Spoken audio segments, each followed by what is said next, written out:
Hello there, everyone. I'm Stephanie Haney here on this Wednesday, July 6th. We come with an update for you about President Joe Biden being in town here in Cleveland today.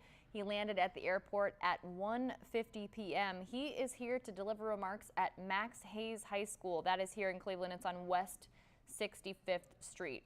What we do know is that he plans to deliver remarks on his economic agenda and building the economy from the bottom up and the middle out. That is a quote from the White House, confirmed in a release. Union workers and retirees are expected to be there at the speech. He'll be talking directly to iron workers in the Local 17 union about allowing some troubled multi-company pensions to be made financially whole, taking care of hundreds of people in the process.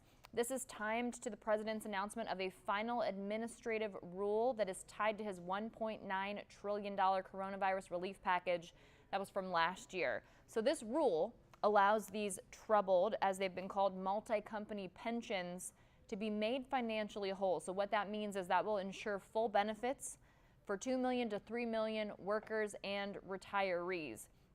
Details about Biden's remarks were shared by two administrative officials who had insisted on anonymity to preview his speech. The roughly 200 pension plans receiving assistance faced possible insolvency without government aid. So without the full benefits, workers and retirees could struggle to pay for things like housing, food, and other essentials. The financial support should help keep the pensions solvent, these funds solvent, for roughly 30 years. So we're looking at 2051, roughly around there. Now, this is President Joe Biden's fourth visit here in Ohio as president. The last time he was in Northeast Ohio was in February. At that time, he visited Lorain to help unveil a new $1 billion effort targeting the cleanup of nearly 24 historically degraded or polluted sites along the Great Lakes. So, as I mentioned, the president will be speaking at Max Hayes High School. That's on West 65th Street here in Cleveland. We will be streaming that live, and those remarks will be coming momentarily, and we'll take you to that shot now.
We kind of give up.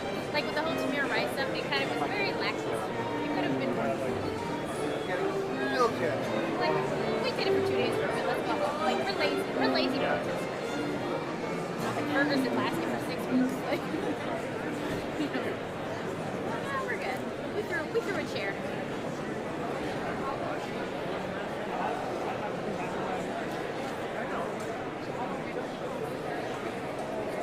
We should have put on the RSVP to show up 2 hours early at least. It's at 2 o'clock. It's 2 o'clock. Well, he did that when they said press arrive at 11. He helped it. He's kind of. They leave room for error.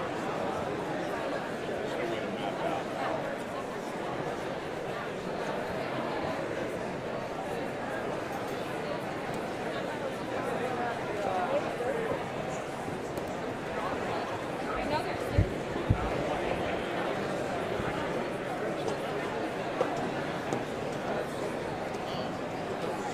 And you gotta love.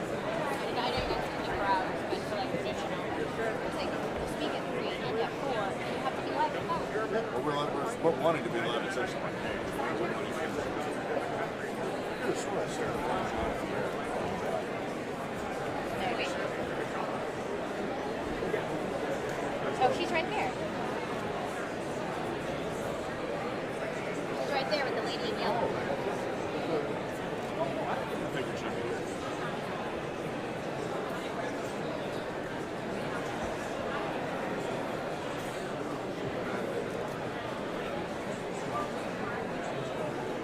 Those press secretaries right there, so.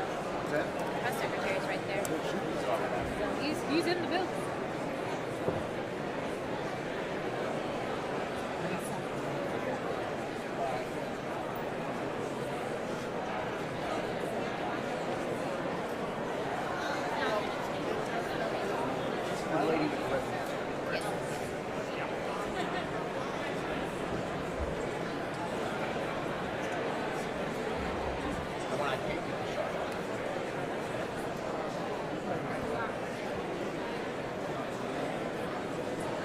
Do you need me to go?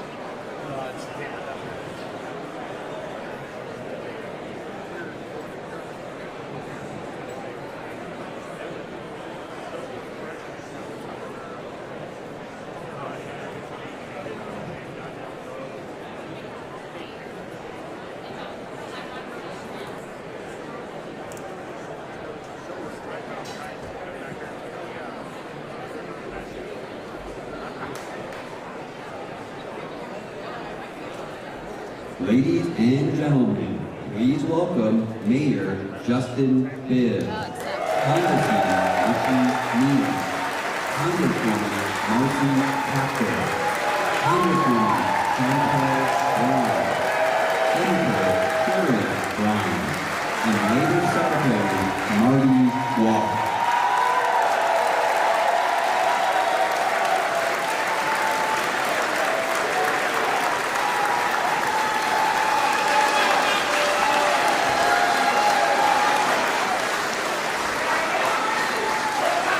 Please rise as we honor America with our national anthem, performed by the Cleveland Federation of Musicians, Local 4.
to say, it's good to be in the House of Labor this afternoon, isn't it? You know, just last Thursday, I celebrated my 6th month as the mayor of this great city. And I got to tell you, thank God we have a president in D.C. who wakes up every single day fighting for cities like Cleveland all across this country. And so I want to make sure we give a big round of applause to President Biden and his entire administration for the American Rescue Plan, because without it, we won't have an inclusive comeback, not just in Cleveland, but across America.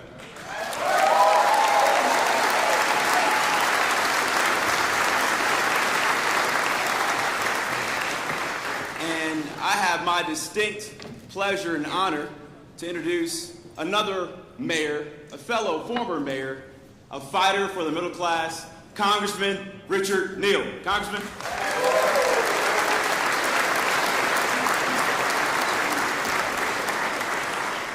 Thank you very much, Mr. Mayor. I'm delighted to be with you in Cleveland with such a distinguished group. But I want to say this to you. We are here today because of one reason: Joe Biden.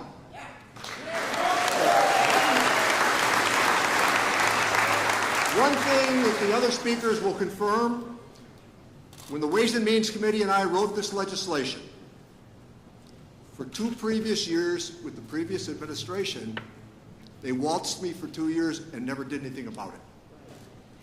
These are people that played by the rules.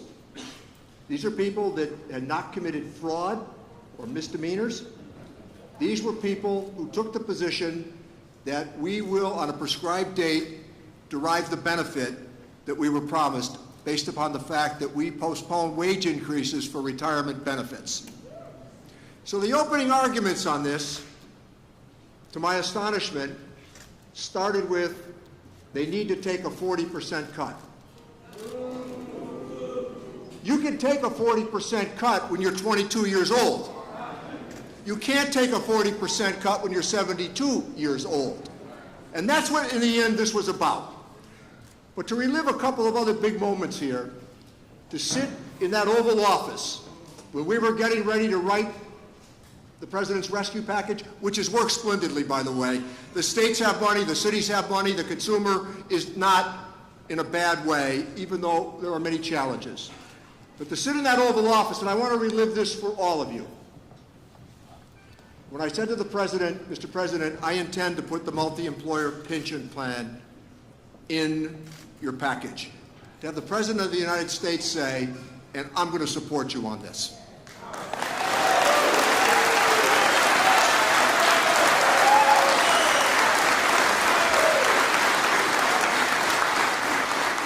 This was complicated legislation because of the following.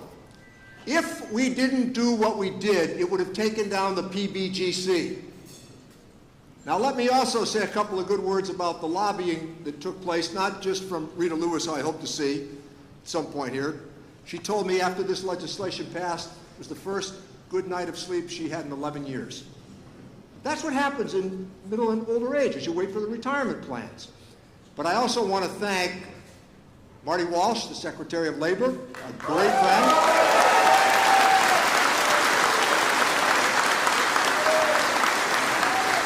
And when people say being in a union doesn't count, I want to thank Sean O'Brien and Jimmy Hoffa.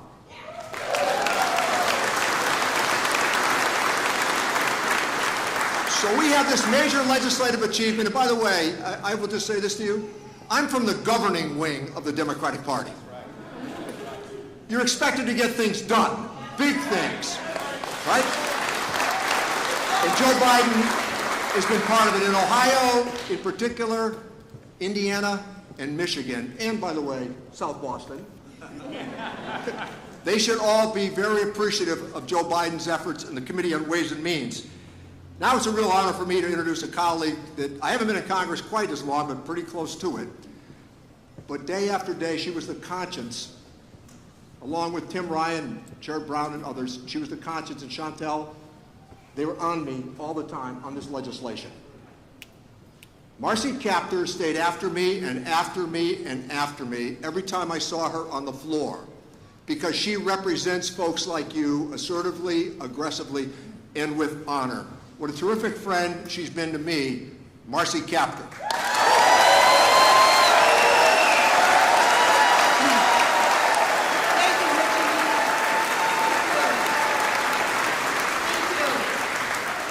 Dear friends and dear friends in labor, I have to say I hope he's listening in the back room. President Biden, welcome back to Ohio. Welcome back. I want to thank my dear colleague, Richie Neal, because I didn't forget.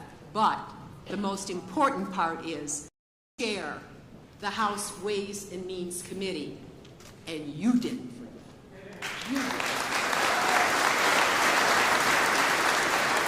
And the cause of working men and women in this country too often gets forgotten, all right?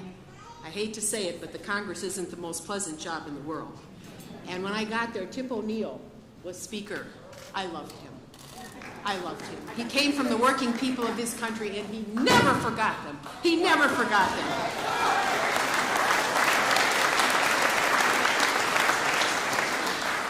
There aren't enough of us there, take my word for it. But Rich and Neal didn't forget us. I know Senator Brown will be saying words here today, and this bill began in the House of Representatives. People say, Marcy, why do you stay in the House? This is why. Because some of it still belongs to you, to the people of this country. Some of it still belongs to you.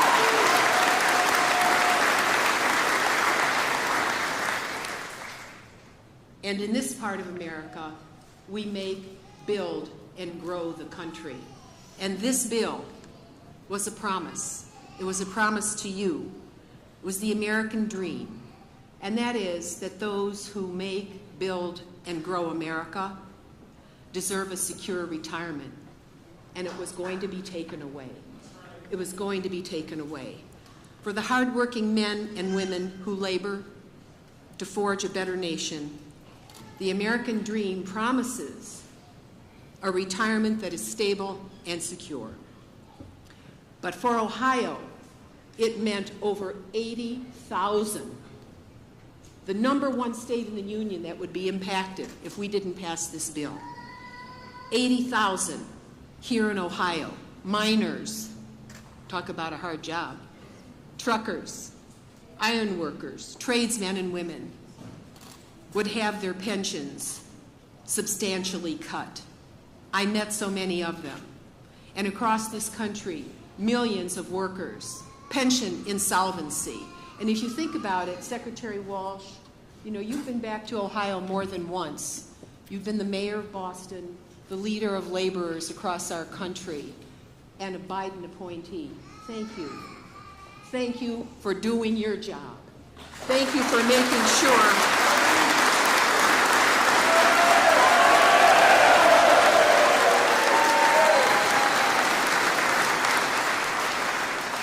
the pension bills passed in the House, was first introduced in the House in 2015, in the Senate in 2017.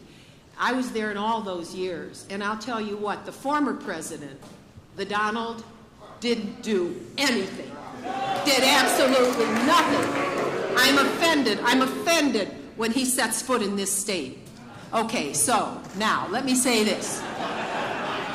On March 10th of 2021, the American Rescue Plan passed the Congress, and the President Biden, signed it the next day. He'd hardly warmed the chair in the Oval Office.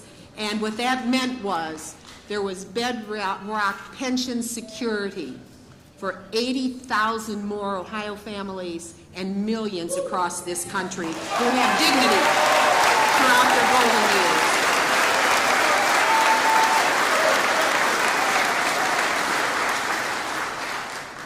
Those who built the middle class, and when President Biden was last in Ohio, he said this: the Midwest built America, and manufacturing and unions built the middle class. Right. He said that.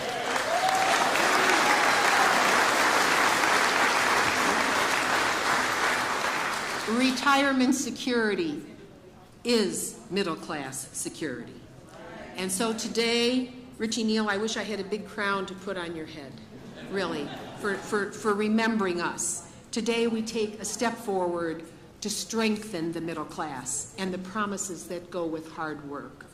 So let us continue our essential mission to ensure that all who make, build, and grow America are able to enjoy the prosperity afforded by the American dream. Thank you all for being here today to help us celebrate.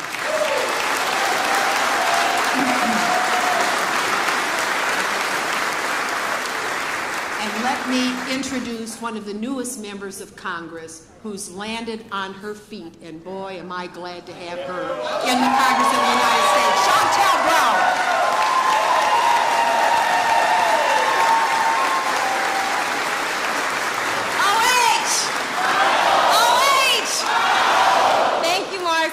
Thank you, Congresswoman Capter. Good afternoon and welcome to Ohio's 11th Congressional District. Now, it is my honor to join you all today as we welcome President Joseph R. Biden to our great city of Cleveland, once again to the distinguished Max Hayes High School. Now, if the attendees in this room aren't enough proof, let me echo how excited we are to host President Biden this afternoon and to thank him for his commitment to our labor community. Now,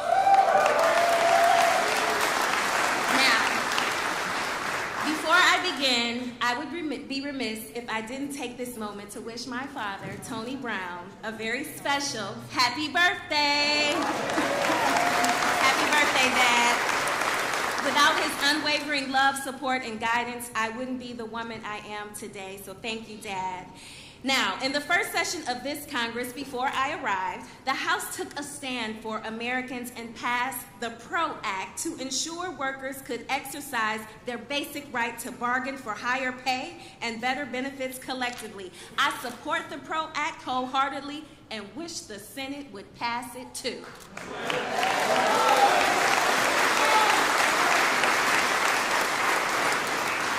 And thanks to my colleagues in Congress and President Biden, the American Rescue Plan Act of 2021 is still protecting hard-earned savings of more than 1 million retirees and preventing tens and thousands of businesses closing by stabilizing troubled pension plans. The talent in this room represents the strength and importance of our labor and our workforce development opportunities that lie ahead under President Biden's leadership. And Mr. President, you better believe you can count on me to continue to work with your administration and strengthen workers' rights, protect retirement benefits, and create good paying quality jobs in our community in Congress.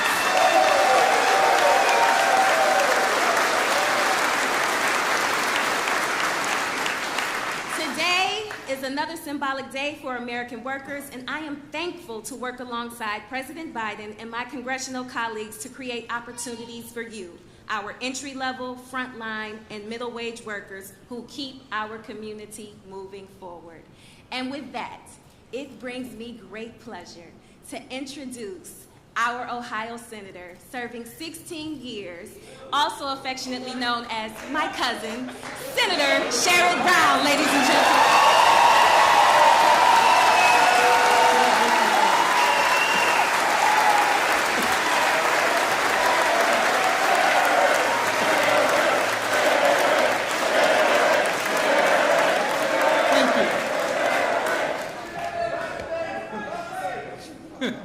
Thank you, Local 4. Good to see you again, back here. I remember the first time I heard about the pension issue was 2011. I was speaking with labor attorney Sandy McNair in Cleveland, who was representing iron workers and grocery store workers in those days. Workers and retirees and businesses knew the situation was getting worse, but there was no movement. There were no rallies. There were no champions in Washington to take up that cause. But the people in this room, and The people in this room changed that. And I can look at person after person and pick people out and see what you did and watch you walk the halls of Washington. And because of you, because of the people in this room, we changed that. We passed the Butch-Lewis Act, 50-49 in the Senate.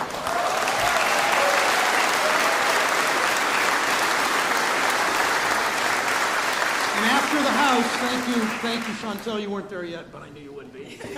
Thank you, Chantel. Thank you, Richie. Thank you, Marcy. After the House passed it, I remember remember it almost as if it was yesterday, sitting on the Senate floor on Saturday, March 6th. It was about noon. We had been voting all night, 14 straight hours. We passed the American Rescue Plan, including the Butch-Lewis Act, by that one vote. I remember turning to Senator Casey from the state just east of us, who was a strong, strong supporter of everything labor. I turned to Senator Casey and said, this is the biggest victory for working people since I've been in the United States Senate, period. And it's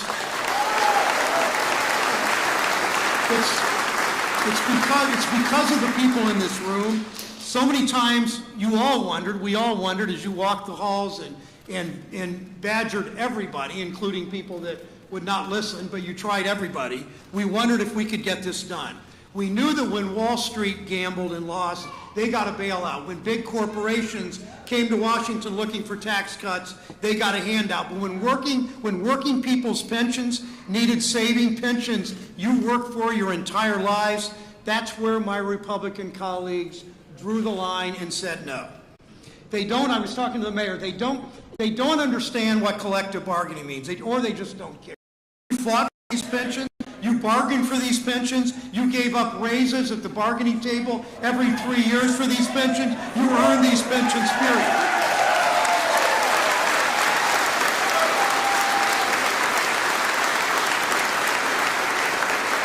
But Republicans in Congress kept saying it was just too expensive. Never mind the trillions handed out to corporations. They said it wasn't priority. Never mind that more than 1 million workers and thousands of small businesses, and they're here today too, many of them, their livelihoods were at stake. Republican senators came up to me, and they came up to Marcy, and they came up to Richie, and they came up to a lot of us and said, you know, we're willing to help, but these workers, they have to have more skin in the game. They're going to have to take a 40 or 50% cut. Then we'll help. Neglecting the fact they had given up money at the bargaining table. Again, neglecting the fact that they had earned those pensions for decades. Never mind that the workers had sacrificed to earn those pensions. But you in this group, you in this audience never gave up. So we in Congress that were your allies and are your allies never gave up. The people in this room today came together. Carpenters and Teamsters and bakery workers and iron workers, big companies and small family businesses, management and labor. And then 18 months ago, we had a new president. 18 months ago, we had a new Democratic Senate. I immediately called President Biden, as did Chairman Neal, and said, Mr. President, we have got to get this done. This is our chance. Now is the time we actually can deliver. Less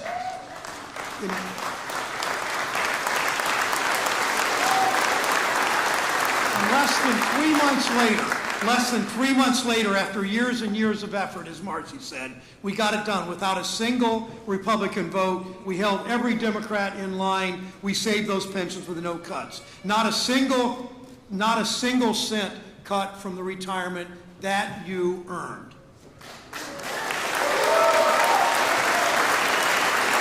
Now, looking around this room, I think back on the journey we've been on together for much of the last decade. I think about Rita Lewis and think of the passion in her voice when she talks about Butch, her beloved late husband from Cincinnati, who we honored by calling the bill the Butch-Lewis Act. She could no longer help her husband. He had passed away, but she could fight for the hundreds of thousands of workers he had championed all his adult life. I see Mike Walden in this crowd and think about the rallies we did at union halls all over the state year after year. I think about Bill Martin and David Gardner, who were there in our field hearing in Columbus, testifying what this meant to their small businesses, Spangler Candy in Northwest Ohio, Nichols Bakery in Northern Ohio. I see UMWA mine workers in your camo T-shirts. I saw some of them in Belmont County this week. For a while, it seems like I couldn't walk anywhere in the hard office building without seeing workers in those camo shirts. I see workers and retired workers who are here today, who rode all night in buses, who came and did rallies in 100-degree Washington weather in August, who did rallies in 20-degree Washington weather in February. I see one of my favorites. I see Roberta Dell, longtime shop steward, 43 years, local 20 Teamsters, Mr. President, Teamsters at Spangler Candies in Bryan, Ohio. On March 12th, President Biden signed this bill, including the Butch-Lewis Act. 2 weeks later, Roberta finally retired. She was just waiting for this bill to be signed. Last summer, I was with Roberta in Bryan. It's the far northwest corner in Williams County of our state, celebrating what passing Butch-Lewis will mean for that small Ohio community. It's not just those workers in Bryan, Ohio. It's the business where they work. It's the economy in that community when these workers actually have, the anxiety is lifted from their shoulders when they know they're going to get those pensions. They can count on those pensions as they can count on Social Security, because this administration will never, ever privatize Social Security.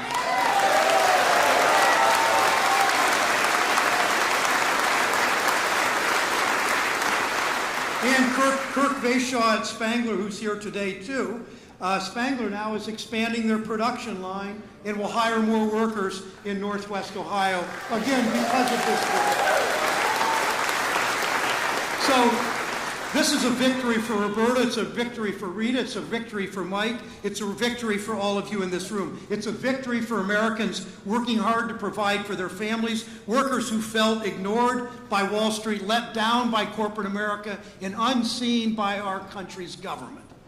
This is for you, this is our commitment to you. With this president in the United States of America, we keep our promises to working families, period.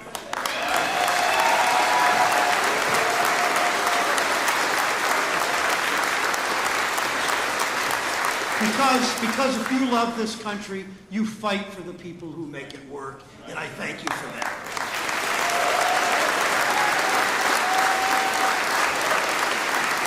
My pleasure to bring forward former president of Labor's Local in Boston, former mayor of Boston, now the Secretary of Labor. Just contrast Secretary Walsh, card-carrying union member, with his predecessor, who spent his career in a law firm trying to bust unions. Think of the difference in how we now have a Secretary of Labor. Every time I call him, every time Marcy or any of us call him, every time the mayor, we know we have a friend of labor in that job, at NLRB, at DOL, for worker safety. We know he is there for us.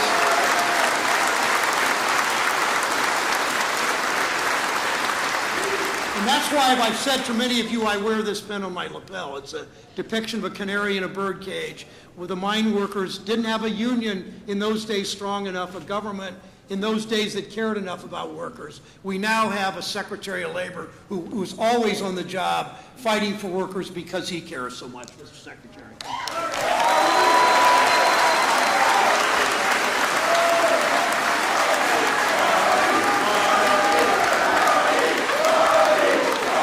Brothers and sisters, thank you. Let me just, first of all, as all the speakers, as everyone was speaking today, a lot was going through my head as I looked out here. I saw a lot of faces that could have been from Boston in my local union, that were retirees and young people and families and kids and mothers and fathers, and that's what I see when I look out in the crowd today. I want to thank Senator Brown for his tireless advocacy. You know, I didn't know Senator Brown too much until I became Secretary of Labor. Obviously, I knew who he was and what he's all about. There is very few people that's as passionate as he is about working rank and file members in the United States. So I want to thank the Senator. I want to thank his cousin, Congresswoman Brown. You know, she came up here and talked about being new and talked a little bit about not being able to vote on the American Rescue Plan. We know where she would have been. But she has the spirit, and she is going to be an incredible advocate for years to come for the labor movement here in Ohio and across the country. So, Congresswoman, thank you very much.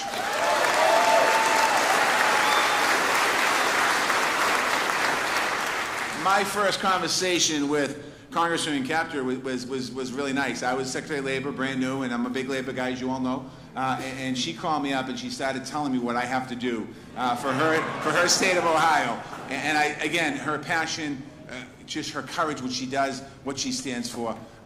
Ohio, you're lucky to have her. Thank you, Congresswoman, for doing that.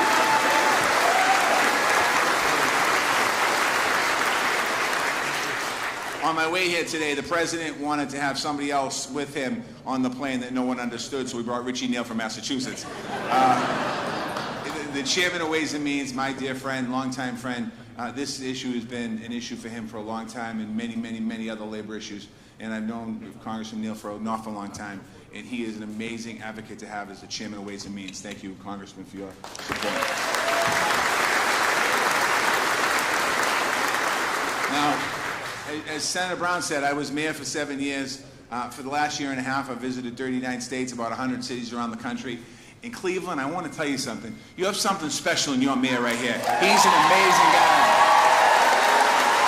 So I want to thank Mayor Pep.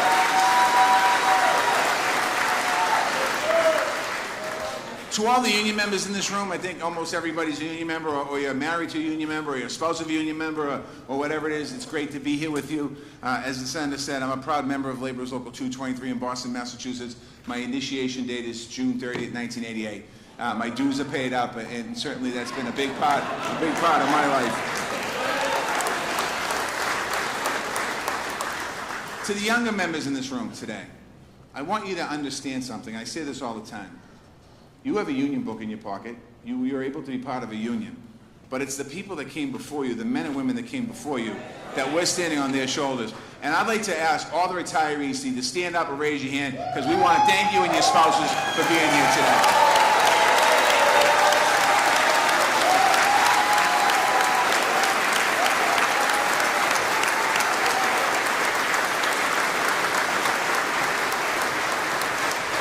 Because without the retirees in this room, the reason why we're here today, one of the only reasons why we're here today is because President Biden heard your voices and delivered a historic victory for millions of union members and their families all across America. You heard everyone that came before me talk about it. As Secretary of Labor, I have the honor to serve as the chair of the Pension Benefit and Guarantee Corporation. That's who issues the final rule in implementing this plan. But I'm also here not because I'm just a union member of the Secretary of Labor, but my family benefited from a union pension plan. My family. My father came to this country in 1956 from Ireland. He joined Labor's Local 223 in Boston. When he joined that union, he got a shot at fair wages, health benefits, and potentially a retirement down the road when he works his time. And he got a pension, and that meant the world to my dad. He was able to retire with dignity. He knew that his kids wouldn't have to worry about supporting him when he was retired. And he knew, more importantly, that my mother would not be left in poverty after he was gone, because that pension was able to help my mother. My dad passed away over 10 years ago, and my mother is still receiving that pension today from the Labor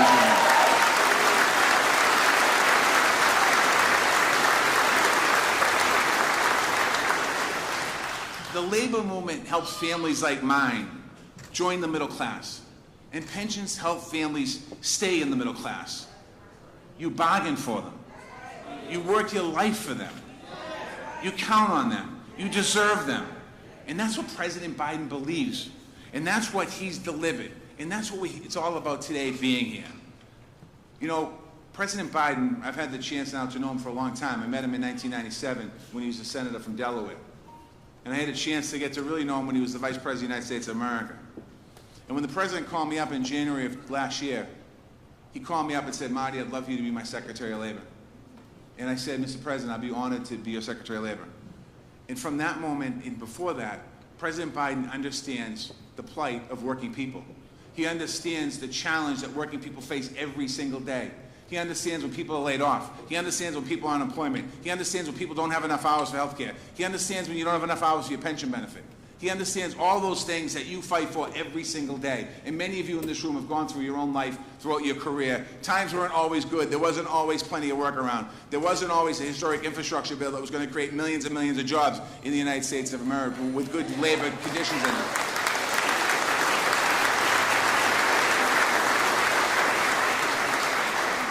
I can tell you, like everyone behind me can tell you firsthand, President Biden's passion is for working people, and he does it every single day. I see it in his belief in the labor movement every single day. When the cameras are off, most importantly, the president will talk to me in the Oval Office, and he'll often say to me, you know, Marty, this is the House of Labor. The White House is the House of Labor. It wasn't always that way, and it's not always that way. On issue after issue, whether it's project labor agreements or apprenticeships, infrastructure for good jobs, equity for workers and women of color, and women and workers of color, I should say, the president says we need to make sure this is a level playing field for everyone, that the scale's not tilted one way or the other. He talks about that every day. He supports the right to organize. He supports the right to collective bargaining. And he supports, more importantly, a pathway into the middle class. And he knows those first two get you into the middle class: collective bargaining and organizing.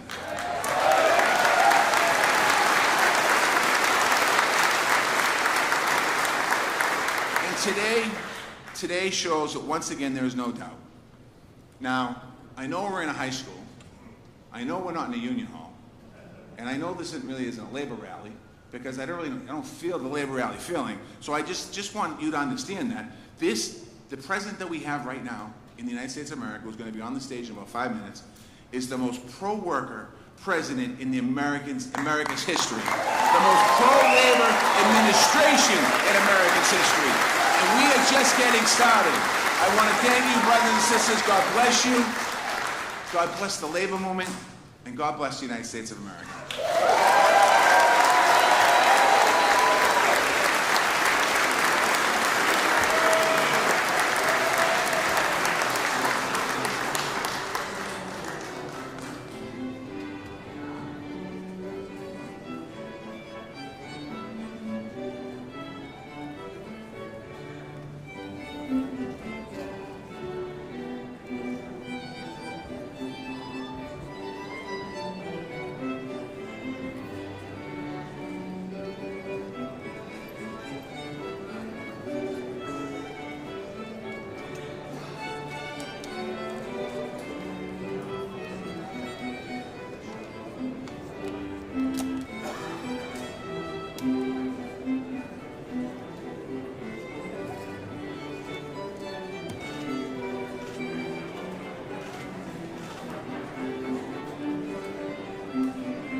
Ladies and gentlemen, please welcome Anaheim Local 17 retiree, Bill DeVito.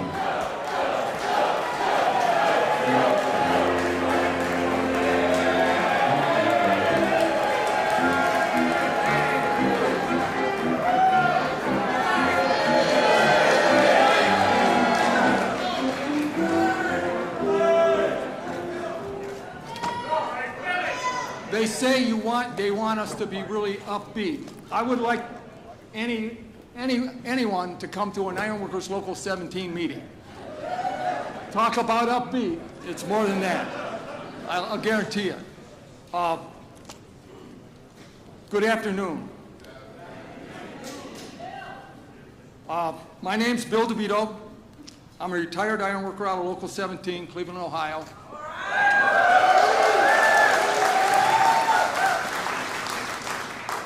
I'll get some flack for this one. I joined the ironworkers in 1973 and worked in the trade for nearly 40 years. Been retired from about 2012. I get teased about that.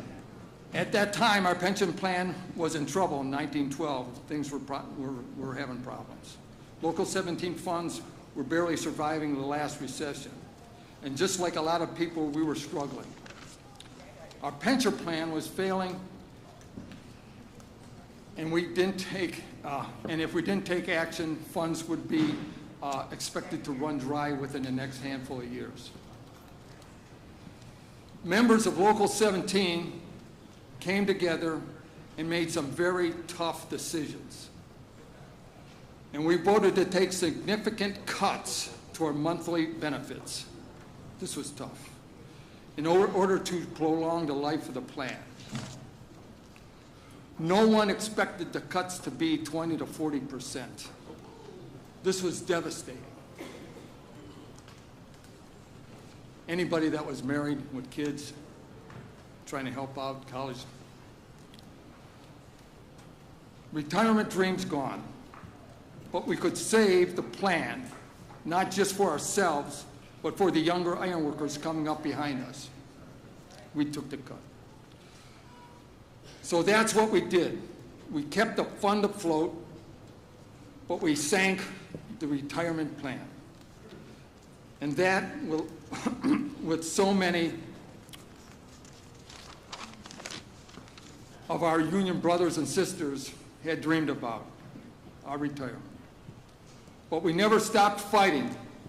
So with the lives disrupted, we needed to pass the Butch-Lewis Act and to restore the retirement of the hardworking people like me, even when people said it was impossible. We never gave up hope. And neither did the friends like Sherrod Brown, Marcy Kaptur, Marty Walsh, Joe Biden.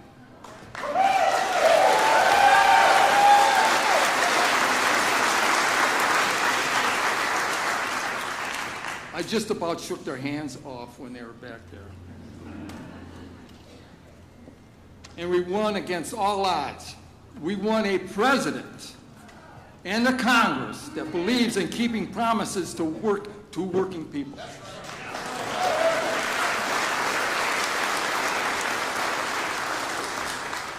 As president, Joe Biden has done more for unions than any president that I can recall. And I've been around a long time. Just look at this gray hair.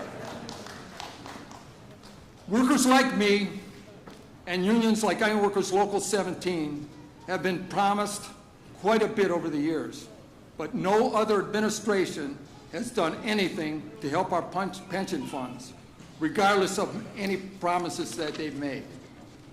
The American Rescue Act is important for working families, just like mine. Here in Cleveland and across the country, we work hard for every dollar we earn. But some days it feels like the odds are stacked against us.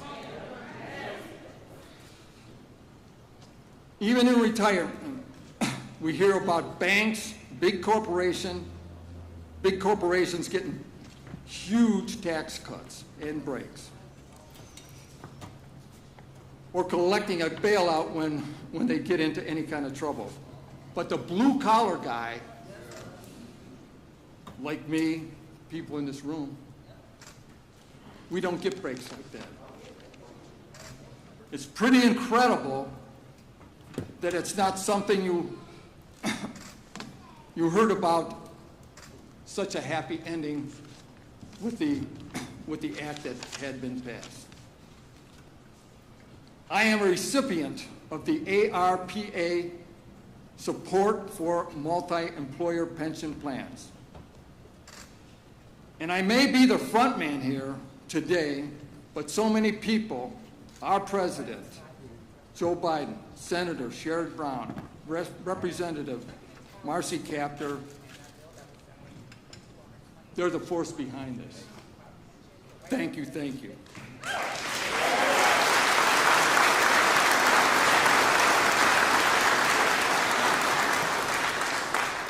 And the hardworking men and women of the American labor movement have worked for so many years. They are the real heroes.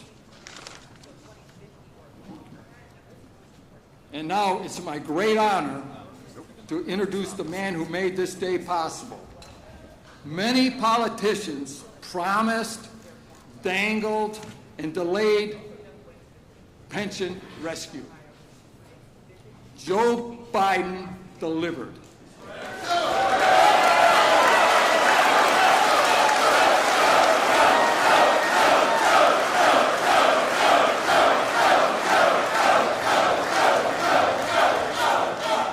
Life-changing aid. So many people like me.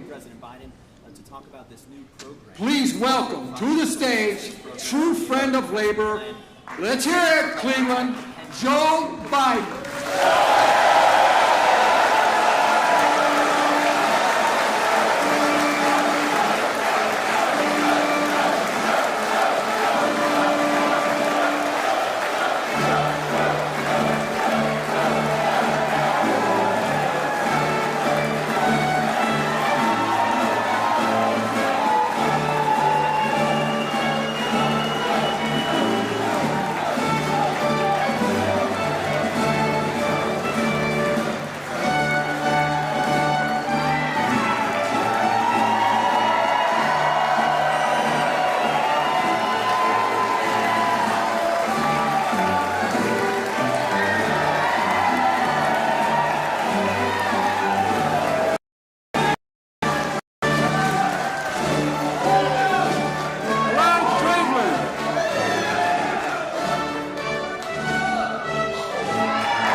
Thank you, New York. Thank you very much.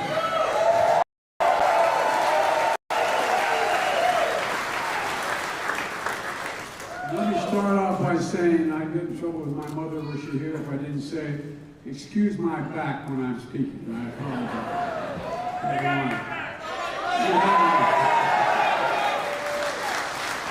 Hello, Cleveland. Before I begin, though, I want to make one serious comment about the shooting and the death of Jalen Walker. The Justice Department and Civil Rights Division of the FBI Field Office in Akron, Ohio, and the local U.S. Attorney's Office are closely monitoring and reviewing what happened.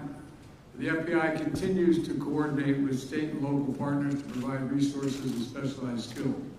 If the evidence reveals potential violations of federal criminal statutes, the Justice Department will take the appropriate action. And I just want you to know what's going to happen. Now for today's program. Thank you, Bill, for that introduction and for the welcome on behalf of the Iron Workers Local 17 here in Cleveland. Iron Workers are with me the first time I ran as a 29-year-old kid for the Senate, and you're all crazy. I never forget a guy named Tommy Schrank was the president of the local, and he said, let's go out and meet some of the guys and women. We went out to a built construction site. We went up a makeshift elevator, we went up 13 floors. They're sitting on 18-inch beams eating their lunch. I'm thinking to myself, my God, these guys are supporting me. They're the guys I grew up with. You know, the people you heard speak earlier today, and I apologize, I'm going to repeat some of what they said. But you know, we all come from the neighborhood. We all come from, no, I mean it. I was born in Scranton, Pennsylvania, which was a union town, mostly coal mine union town, a lot more. My great-grandfather was a worked in the mines, was a mining engineer, and everybody there was only one word you heard most often in my family. Not a joke. Most important word. What unions? It was dignity. Dignity. Everyone's entitled to be treated with dignity. My dad, we moved to a little town, when Cole died, we moved to a town called Claymont, Delaware, just across the line from Pennsylvania, where the Delaware River bends. And you know, used to have over 6,000 steel workers with steel all over town. It used to be a company town, literally. The hills were all company stores, company buildings. It was gone. And union movement began to just crumble in Delaware and Clemson. And my dad never belonged to a union, but I say this to the front end. My dad was a salesperson, and he came down from Scranton when Cole died. He wasn't a coal miner, but he worked with sales up there. And I'll never forget, we lived in a 3-bedroom split level home, like a lot of suburban areas developing in the early 50s, mid 50s. And there were, I think, 38, 40 homes. And we had 4 kids in the family, and Grandpa lived with us, Mom and Dad.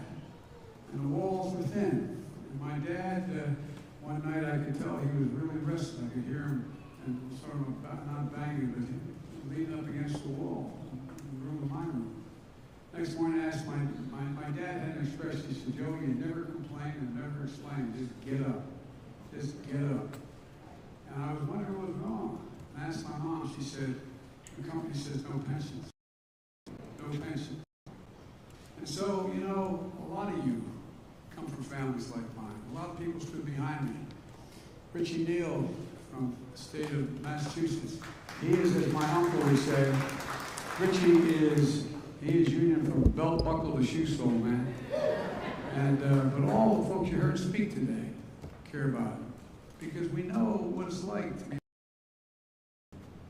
We know what it's like to have a father or a mother have to put their head down when they know they can't afford the thing for their kid that they need, whether it's prescription or whether it's just plain being able to go to school.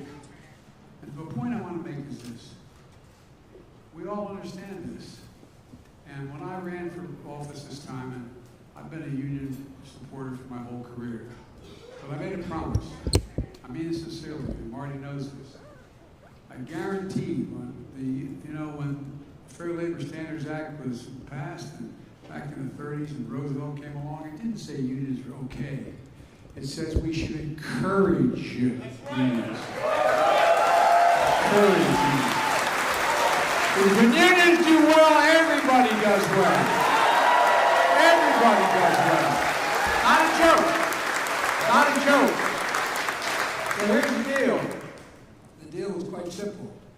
When I ran, I was criticized for the basis upon which I ran. I said I'm running for 3 reasons. 1, to restore the soul of America, the decency and honor of this country.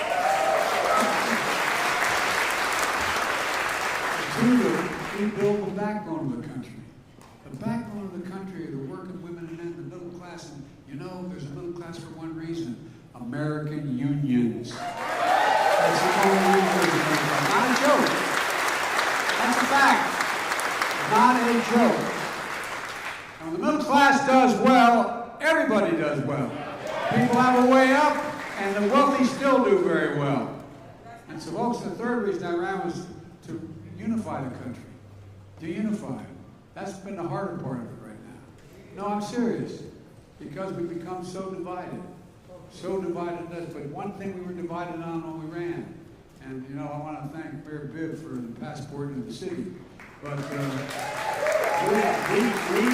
on the question we're celebrating today. And folks, how about actually having a union guy as Secretary of State? Thank you, Marty. You know, we have a fantastic Secretary of Housing and Urban Development, Cleveland's own Marcia Fudge. Who was she going to be here? I'm also honored to be here with Senator Sherrod Brown, a great champion of working folks. It really is. It really is. Thank you also for the incredible Democratic members of Congress here, Marcy, Captain Cox, Marcy. You are the best. does it all, unions and foreign policy. You think I'm joking? I'm not joking. She really knows more about foreign policy. She's forgotten more than most members of Congress know. And Chantel Brown, could just remember me when you're president. Congratulations. Look, Richie Neal is not only a strong union supporter and been a great supporter of this legislation, but he's chairman of the most powerful committee in the United States Congress, the House Ways and Means Committee. Guys with the money. Guys with money. And he's led on labor issues for decades. You know, while he couldn't be here, I also want to thank Senator Tim Ryan, future Senator Tim Ryan.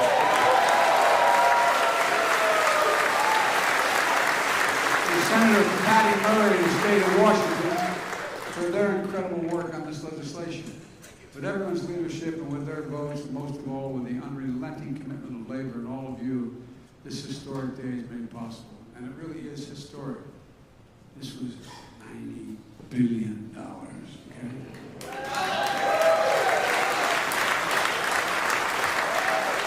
But it is small in comparison to the bailouts of major corporations and banks. And folks, I'm here today to talk about the issue that affects every single American in their retirement. People around the country wake up every day wondering whether they've saved enough to provide for themselves and their families before they stop working.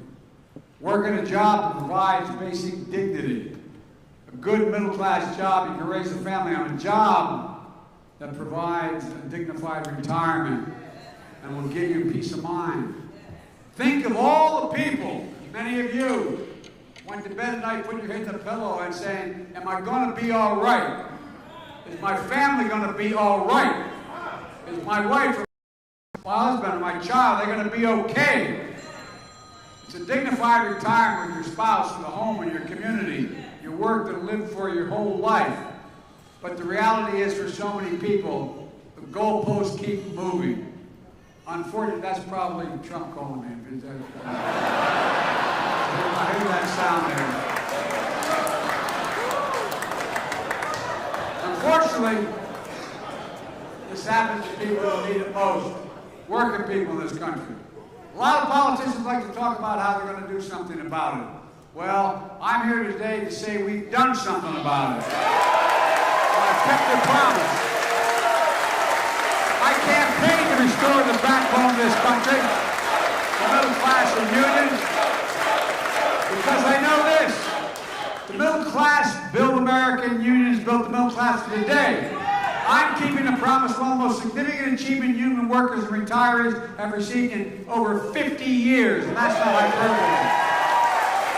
For years and years, union workers have been driving trucks from factories and stores, bagging your groceries, constructing the buildings, bridges, roads we need, and so much more. With ironworkers, bricklayers, carpenters, laborers, plumbers, truck drivers, musicians, food workers, and so much more. And with each paycheck you earn, their employers put money into their pension plans. These workers work hard today to secure retirement for tomorrow. That's what it's all about. Now, a lot of businesses aren't able or willing to run their own pension plans. And in some industries, workers are employed by several different employers over the course of a year or longer. For example, we see that in transportation, construction, and entertainment.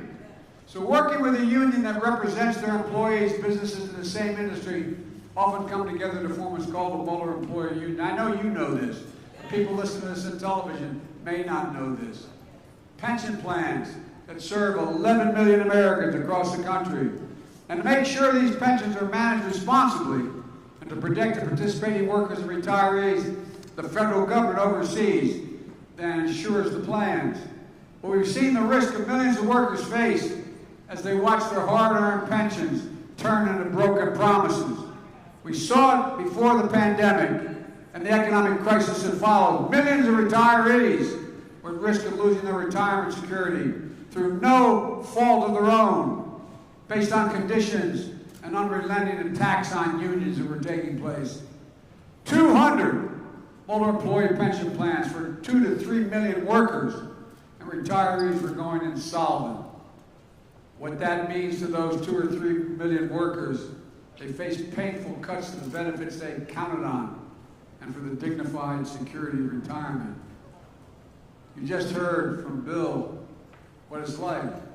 Work 30, 40, 50 years, working hard every single day, doing everything to provide for your family.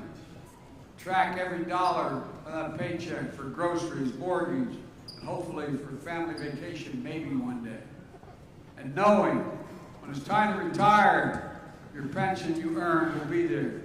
Knowing that together with your Social Security benefits, that pension will continue a good middle-class life for you in retirement. For some, just my dad would say, just a little peace of mind.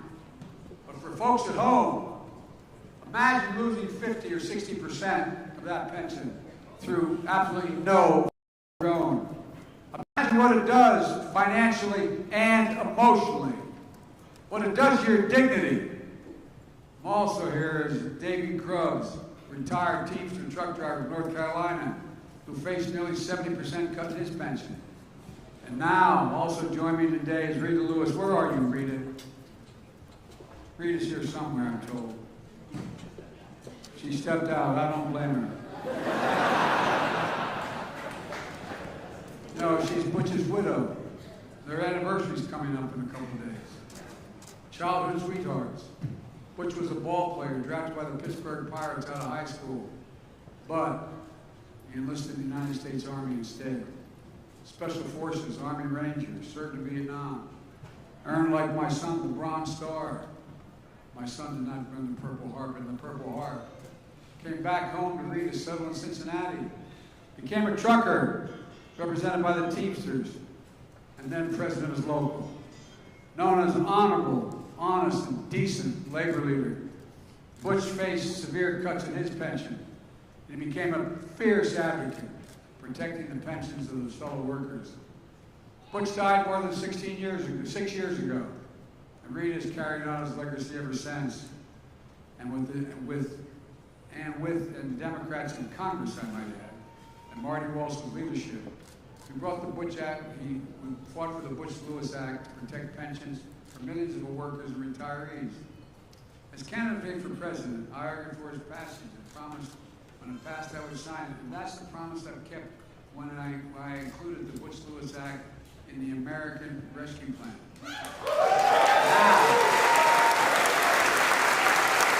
Other employee plans will remain solvent for decades and come at least until guaranteed to 2051.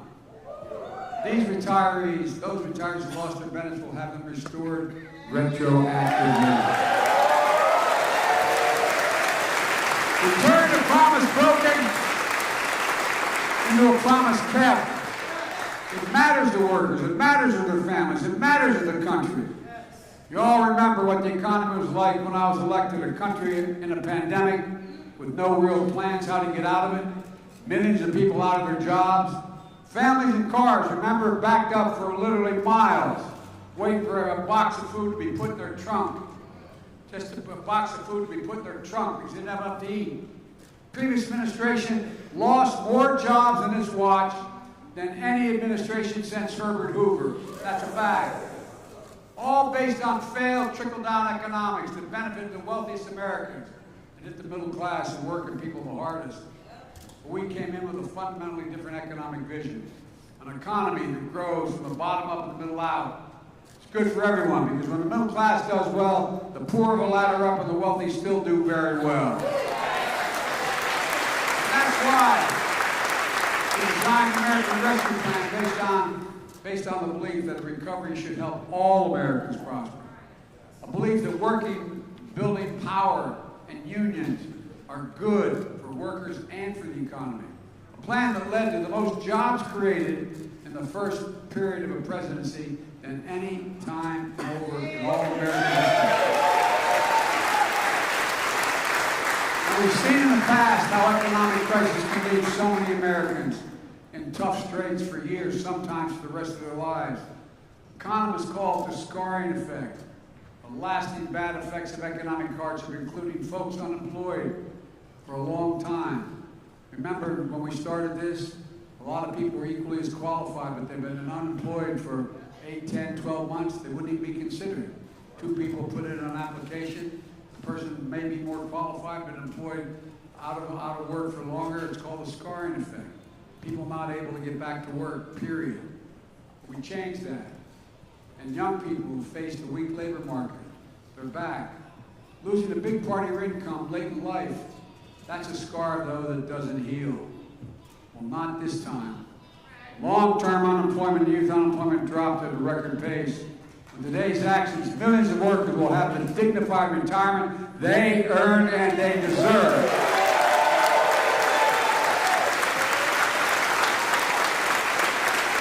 Folks, let's be honest. I'd love to tell you, everyone that here, that this policy that honors hard work and ensures dignified retirement was universally supported regardless of political party. But this is an important point, and it really matters. Unfortunately, that's not the case. Not one single Republican. This is what I'm talking about. Not one single solitary Republican voted for the Bush-Lewis Act or this legislation. And folks, I can tell you, those of us I was in the Congress a long time, and the people are still in Congress. There's ones who wanted to, but they're afraid to. Afraid to. Because the Trumpers would literally take them out. Not a joke. That's how bad it's gotten. We've got to change it. We've got to change it. In fact, when this bill was moving through Congress, Republicans called these pensions, quote, rat holes. That was their phrase on the floor, Rip. Rat holes. Who do they think they are? Who do they think you are, for God's sake? My predecessor had a chance to act, but he didn't have a commitment to you or the courage to stand up to his own party and get things done, dismissing and ignoring the forgotten people he promised to help. Remember how it's going to help working class folks? But tax cut for the wealthiest Americans. They had no trouble passing that. They passed a $2 trillion tax cut. Not a penny of which was paid for. Increased the debt by $2 trillion. The vast majority of people making the top 1% of income, the biggest corporations, the biggest cheerleaders of that $2 trillion tax cut. Again, disproportionately benefited the wealthiest Americans. Protecting the system in which, for example, the 55 of the largest Fortune 500 companies in America pay zero in taxes. Zero.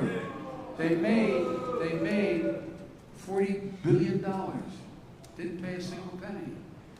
The party that life more comfortable for the already comfortable, disparage and oppose retirement security for working people. And now when Republicans actually do offer a plan, they finally, I'm not joking. Ask yourself this question. What is the Republican platform going in this campaign? No, I'm not being deadly earnest. I'm not trying to be political. Just a fact.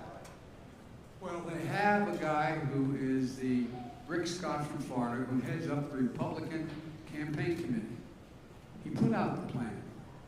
What does the plan do? It makes the tax system less fair by wanting to tax everybody making under $100,000, significantly more on average, a lot more money. It actually raises taxes on those working families because he thinks you don't pay enough in taxes already.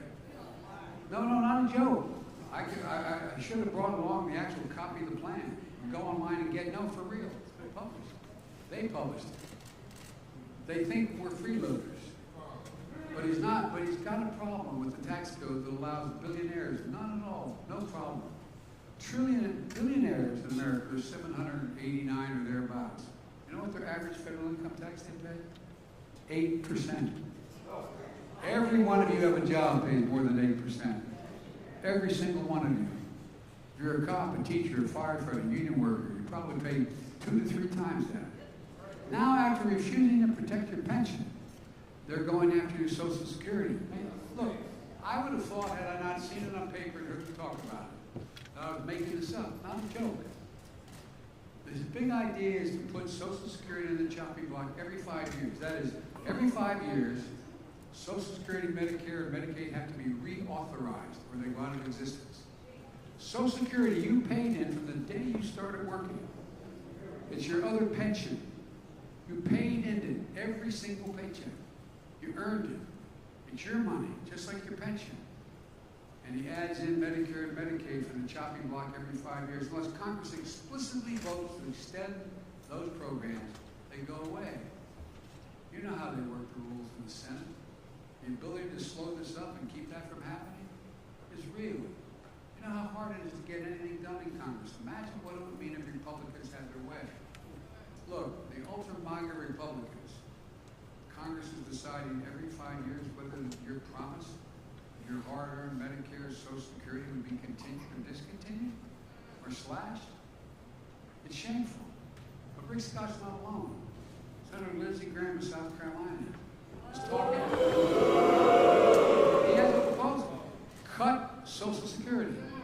And by the way, I might note parenthetically, as president, the first year I was president, I cut the federal deficit by $350 billion. And you know how much I cut it this year? Cut this year. By the end of September, I will have cut the federal budget by $1,400 billion. Cut the deficit. When they start talking about you being big spenders, there's a point in that. But here's the point. Republicans are talking about privatizing Social Security. Privatizing Social Security. No, this is not, I mean, you know, we used to hear this stuff and think they didn't mean it, but they've written it down. The senator from Wisconsin, Ron Johnson, promised again that if they regain power, they're going to get rid of the Affordable Care Act. What does that mean? It means that any of you who have a pre-existing condition will automatically lose insurance. Because the insurance company will be able to, right now, because of the Affordable Care Act, no one can be denied insurance because they have a pre-existing condition. It's the only thing they know.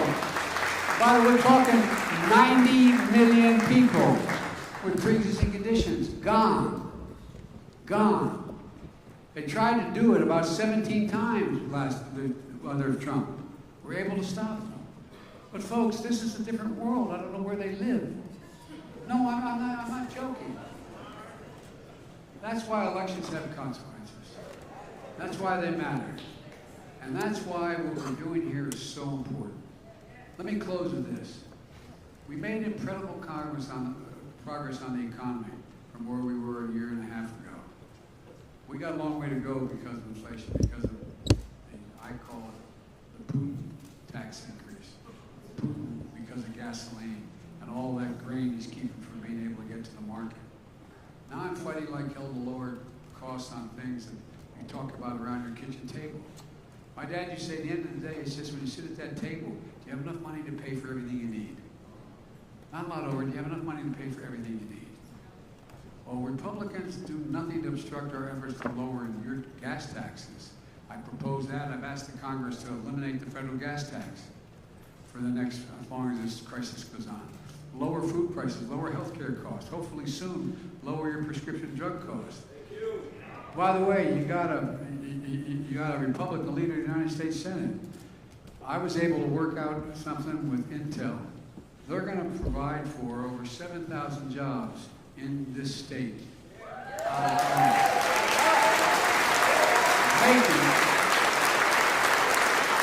Making computer chips. Well, there's another bill that if we get it passed, and my guys are working like hell to pass it, it'll create another $100 million in investments in Ohio, creating more jobs. But you know what? You know what the Republican leader is saying?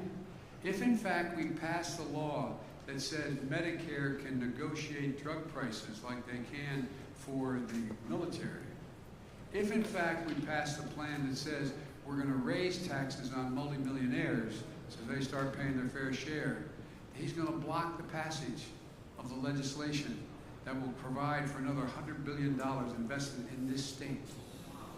Folks, this is not right. This is not right. And that's why this election is going to be so darn important. The key is that we just have to remember who built this country.